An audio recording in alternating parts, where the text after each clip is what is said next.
সবচেয়ে বড় নেশা আজকালকার দিনে কি জানেন? মদের নয়, সিগারেটের নয়, স্মার্টফোনের নেশা। এই নেশায় পুরো বেশিরভাগ লোক কিন্তু একদম ডুবে আছে। এটা এমনই একটা নেশা যেটা ছাড়া খুব মুশকিল।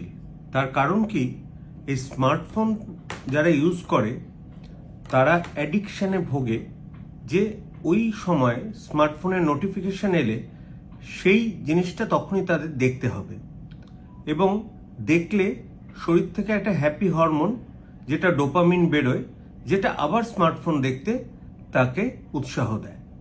কিন্তু কন্টিনিউয়াস যদি দেখতে থাকে কেউ, দিনের মধ্যে স্ক্রিন টাইম হয়ে গেল 7-8 ঘন্টা, তাহলে ফিজিক্যাল এবং ইমোশনাল প্রবলেম দুটোই হয়। এখন দেখা যাক ফিজিক্যাল প্রবলেম সে কি ফিল করে। তাদের চোখে ব্যথা হতে পারে, গা হাত পা ব্যথা হতে পারে, কারণ একই পশ্চারে সে স্মার্টফোন দেখে যাচ্ছে।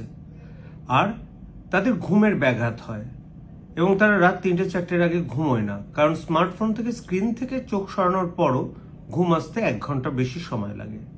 আর তারা কিন্তু বসে বসে থাকতে অভ্যস্ত হয়ে যায়।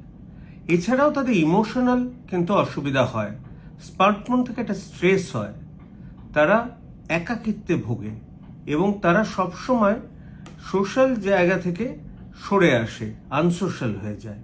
সুতরাং চেষ্টা করুন ছাড়তে।